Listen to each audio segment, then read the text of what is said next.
Students, आज हम P block का ये सेकंड वीडियो है, पी ब्लॉक एलिमेंट क्लास 11। उसमें आज हम ग्रुप 13 करेंगे, बोरॉन फैमिली। इससे पहले वाली क्लास ली थी उसमें पी ब्लॉक के कुछ जनरल प्रॉपर्टीज हमने डिस्कस करी थी। आज हम ग्रुप 13 करेंगे और क्लास 11 में पी ब्लॉक में सिर्फ ग्रुप 13 एंड ग्रुप 14 ही पढ़ना है। बाकी जो ग्रुप 15, 16, 17, 18 है वो क्लास 12 में पढ़ना है। ठीक है, तो हम बोरॉन फैमिली से स्टार्ट करेंगे और पहला हमारा इसमें सब टॉपिक होगा इलेक्ट्रॉनिक कॉन्फ़िगरेशन। इलेक्ट्रॉनिक कॉन्फ़िगरेशन, ठीक है। तो इसमें हम पहले सारे एलिमेंट्स लिख लेंगे ग्रुप 13 के। बोरॉन है, एल्यूमिनियम है, गैलियम है, इंडियम है and the last one is thallium. ठीक है, इनके हमें इलेक्ट्रॉनिक कॉन्फ़िगरेशन लिखने हैं। तो हो जाएगा बोरॉन का हीलियम 2s2 2p1। ठीक है, एल्यूमिनियम का होगा नियॉन 3s2 3p1।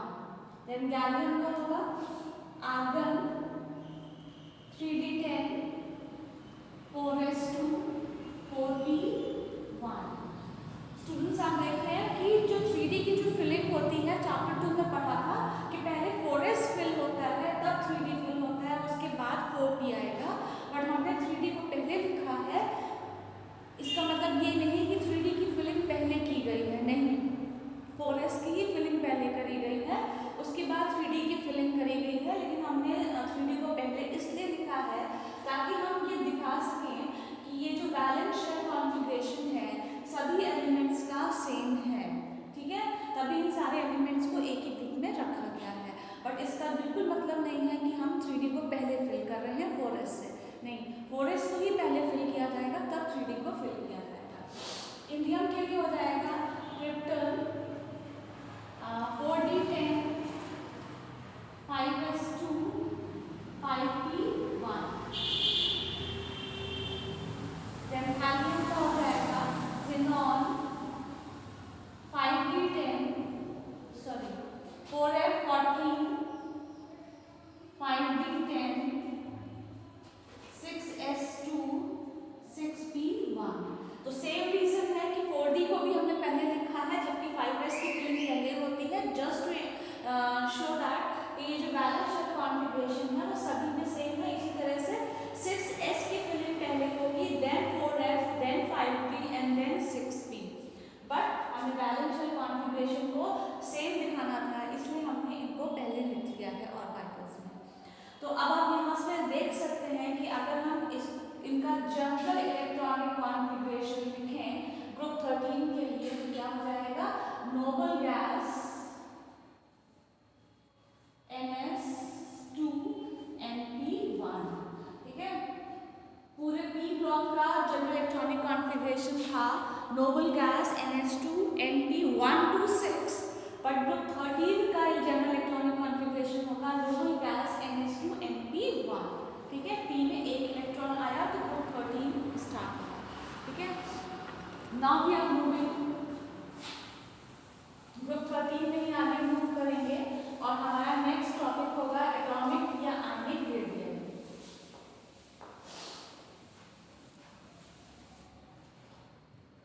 तो नेक्स्ट है एटॉमिक या आयनिक रेडियल लिख सकते हैं। ठीक है, तो आपको जनरल ट्रेंड पता है, चैप्टर 3 में पढ़ा था कि डाउन द ग्रुप जाने पे down the group atomic radial increases. ठीक है, एटॉमिक रेडियल इंक्रीज करता है। रीजन भी हम लोग पढ़ चुके हैं, एस ब्लॉक भी कर चुके हैं, तो उसमें भी पढ़ा था because down the group when we move down the group the number of shells increases and effective nuclear charge decreases। तो आपका रीजन क्या हो जाएगा, because number of shells increases and effective nuclear charge, जिसको मैं Z effective के form में short form में लिखा है, it decreases। ठीक है, तो ये आपका यहाँ पे आप बिकॉज लिख सकते हैं कि ये क्यों हुआ। ठीक है, लेकिन अगर आप जो टेबल बुक में आप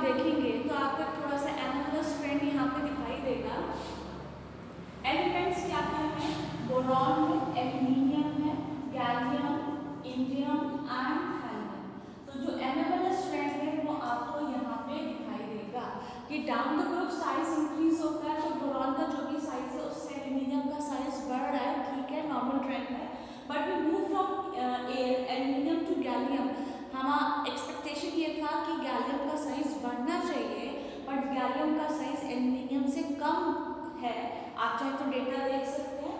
एल्यूमिनियम का है 135 पिकोमीटर। एक बुक में इसका देख सकते हैं, टेबल दिया हुआ है, टेबल 11.2, ठीक है। 143 इसका 143 पिकोमीटर है, ठीक है। और गैलियम का 135 पिकोमीटर है। तो एक्सपेक्टेड क्या था कि डाउन द रोड साइज बढ़ना चाहिए, तो गैलियम का साइज एल्यूमिनियम के कंपैरिजन में बढ़ना चाहिए। और आप डेटा देखते हैं कि यहाँ पे गैलियम का साइज एल्यूमिनियम से कम हो गया।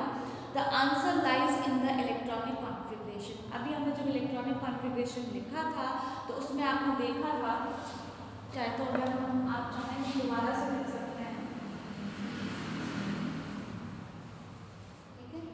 एलिमेंट्स हमारे थे boron, aluminium, gallium, indium, thallium. तो हम एल्यूमिनियम क्या है, गैलियम का ही लिख रहे हैं सर, नियॉन 3s2 3p1, और इसका था argon 3d10 4s1 4s2 4p1, ठीक है। तो यहाँ पे क्या आ रहा है, डिफ्यूज d ऑर्बिटल्स आ रहे हैं, 10 इलेक्ट्रॉन्स 10 एडिशनल इलेक्ट्रॉन्स और d ऑर्बिटल में हैं, and they are offering poor shielding effect to the valence electron, ठीक है। जिस वजह से क्या हो गया, इफेक्टिव न्यूक्लियर चार्ज बढ़ गया। These d electrons are offering poor shielding effect to the valence electron, therefore the effective nuclear charge increases on the valence electron and the size decreases. इनकी स्क्रीनिंग इफेक्ट जो होता है D electron का, पढ़ भी चुके हैं, डी एंड एफ ऑर्बिटल्स का पुअर स्क्रीनिंग इफेक्ट होता है, जिसकी वजह से वैलेंस शेल के जो इलेक्ट्रॉन्स हैं उन पे इफेक्टिव न्यूक्लियर चार्ज बढ़ जाता है, तो साइज क्या हो जाएगा, घट जाएगा। सेम चीज़ आप गैलियम से इंडियम में जाते हैं तो नॉर्मल यहाँ पे क्या नॉर्मल ट्रेंड फॉलो हो रहा है कि साइज बढ़ रहा है, और थैलियम में भी साइज बढ़ रहा है लेकिन बहुत कम बढ़ रहा है। तो अगेन ये है कि एक्सपेक्टेड था तो कि ज़्यादा बढ़ना चाहिए था, लेकिन यहाँ पे बहुत ही स्मॉल राइज बढ़ है। हम अगर देखना चाहें तो इंडियम का 167 पिकोमीटर है और थैलियम का सिर्फ 170, इसका 167 पिकोमीटर है साइज, और ये थैलियम का 170 पिकोमीटर है, बहुत ही स्मॉल राइज है। लेकिन क्योंकि ये नॉर्मल ट्रेंड फॉलो कर रहा है तो इसमें कोई रीजनिंग नहीं बनती है। लेकिन आप देख रहे हैं एक्सपेक्टेड था कि ज़्यादा बढ़ना चाहिए था, लेकिन उतना ज़्यादा थैलियम का साइज नहीं बढ़ा, क्योंकि थैलियम के कॉन्फ़िगरेशन में क्या आ रहा है, अब डी एंड एफ ऑर्बिटल दोनों आ रहे हैं। अगर कॉन्फ़िगरेशन लिखे हैं थैलियम का तो हमने इससे पहले लिखा था xenon 4f14 5d10 6s2 6p1। तो यहाँ पे डी ऑर्बिटल के साथ साथ एफ भी आ गया, and both of them are diffuse d and f orbital. ये पुअर स्क्रीनिंग इफेक्ट ऑफर करती हैं बैलेंस शेल के इलेक्ट्रॉन्स पे, जिसकी वजह से बैलेंस शेल के इलेक्ट्रॉन्स पे इफेक्टिव न्यूक्लियर चार्ज बढ़ गया, तो साइज थोड़ा कम हो गया, एक्सपेक्टेड से कम हो गया। बट हाँ, इंडियम से अभी भी थोड़ा ज़्यादा है, तो इसको कोई भी हम नॉर्मल कैटेगरी में ले लेंगे। लेकिन हाँ, ये इम्पॉर्टेंट है कि जो जनरल ट्रेंड से अलग आ रहा है तो इसको तो पढ़ना है, और ये एक अच्छा क्वेश्चन बनता है, ठीक है। सो नेक्स्ट हम लोग मूव करेंगे आयनाइजेशन एंथैल्पी, ठीक है। आयनाइजेशन एंथैल्पी में भी कुछ डिस्क्रिपेंसीज हैं, एंड अगेन उनको आप कॉन्फ़िगरेशन से ही बताएंगे।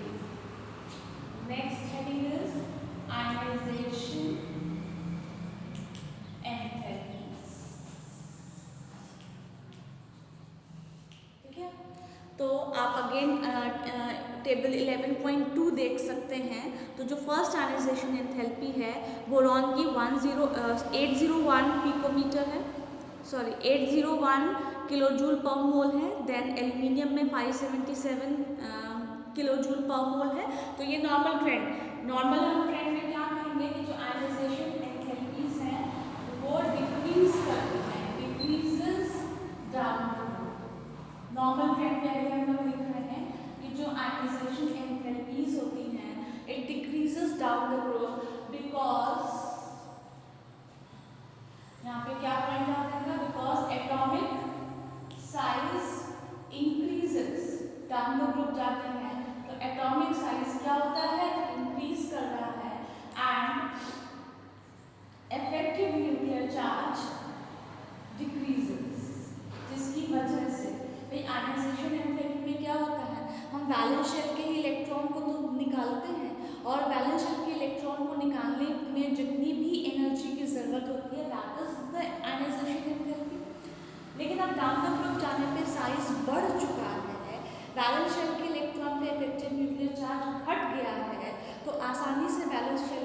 इलेक्ट्रॉन को निकाला जा सकता है, दैट इज आयनाइजेशन एंथैल्पी की वैल्यू कम होगी, डिक्रीज करेगी डाउन द रोड।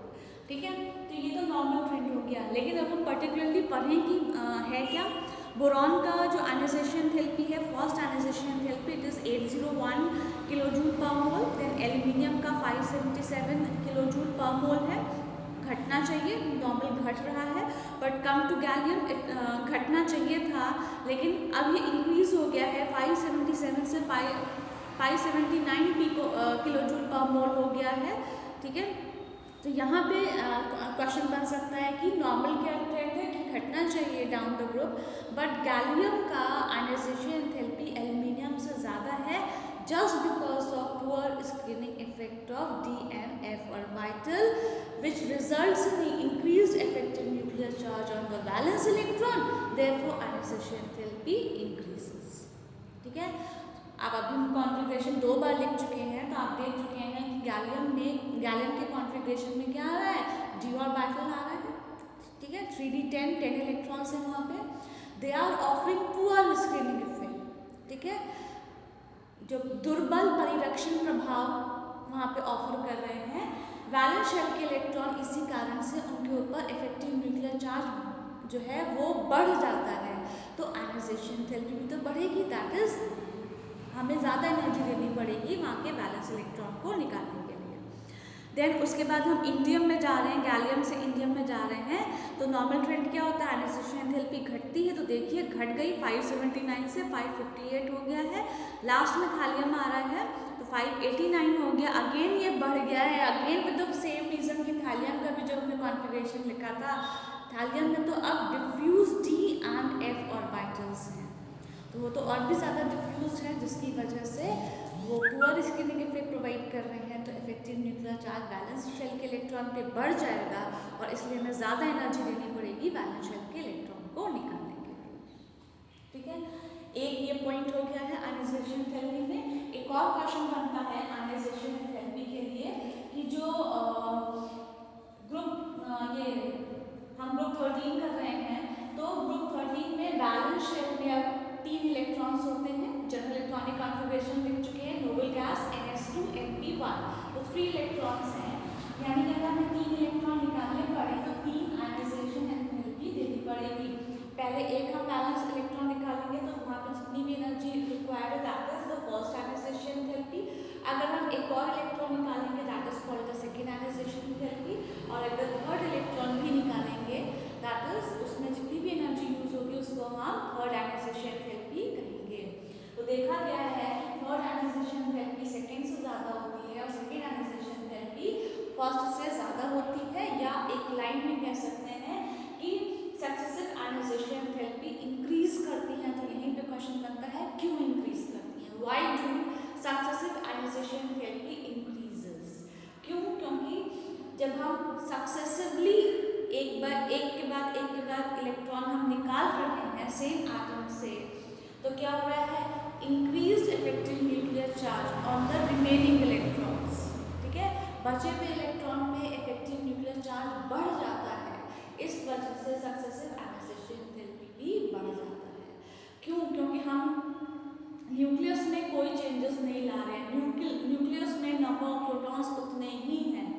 ठीक है, बट हम इलेक्ट्रॉन्स निकालते जा रहे हैं। फॉर एग्जाम्पल अगर हम एल्यूमिनियम की बात करें, एल्यूमिनियम का एटॉमिक नंबर क्या है 13, इसका मतलब हुआ कि इसमें 13 प्रोटॉन्स हैं और 33 इलेक्ट्रॉन्स हैं।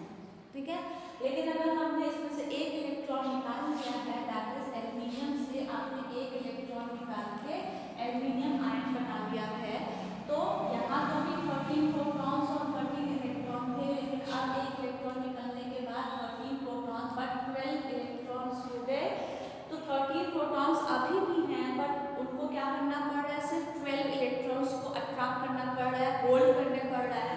तो यहाँ पे क्या हो गया, इन 12 इलेक्ट्रॉन्स पे इफेक्टिव न्यूक्लियर चार्ज बढ़ जाएगा क्योंकि प्रोटॉन्स तो 13 ही हैं। फिर अगर अभी आप यहाँ पे एक और इलेक्ट्रॉन और निकालेंगे, अब हम ऊपर लिख रहे हैं, तो अगर हम इस आयन से एक इलेक्ट्रॉन और निकाल के एल्यूमिनियम 2+ कर दें, तो अब इस केस में क्या होगा, प्रोटॉन तो 13 है बट इलेक्ट्रॉन क्या हो जाएंगे 11। एक इलेक्ट्रॉन निकालने के बाद अब यहाँ पे कितने इलेक्ट्रॉन बच रहे हैं 11। देखो यहाँ पे अब क्या हो गया, इन बचे पे इलेक्ट्रॉन्स 11 इलेक्ट्रॉन्स पे इफेक्टिव न्यूक्लियर चार्ज और भी बढ़ेगा, क्योंकि still we have 13 protons in the nucleus. ठीक है, फिर उसके बाद क्या होता है, इसीलिए क्या होगा, सेकेंड आयनाइजेशन एंथैल्पी की वैल्यू, यहाँ पे जो भी सेकेंड आयनाइजेशन एंथैल्पी की वैल्यू होगी वो फर्स्ट से हाई होगी। ठीक है, फिर हम थर्ड स्टेज में क्या कर रहे हैं कि हम एक और इलेक्ट्रॉन निकाल रहे हैं। तो आपकी बात 13 प्रोटॉन्स हैं और 10 इलेक्ट्रॉन्स यहाँ पे बच रहे हैं।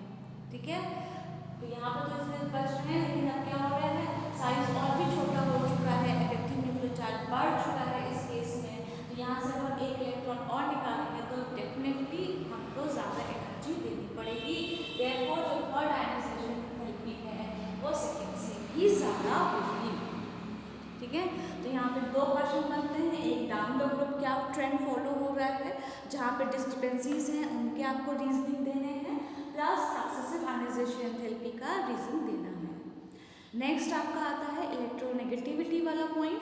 तो इलेक्ट्रोनेगेटिविटी में भी अगर आप टेबल को स्टडी करेंगे तो वहाँ भी थोड़ी डिस्क्रिपेंसी है, एंड वो डिस्क्रिपेंसी भी सिर्फ इसलिए है क्योंकि एटॉमिक साइज में डिस्क्रिपेंसीज हैं।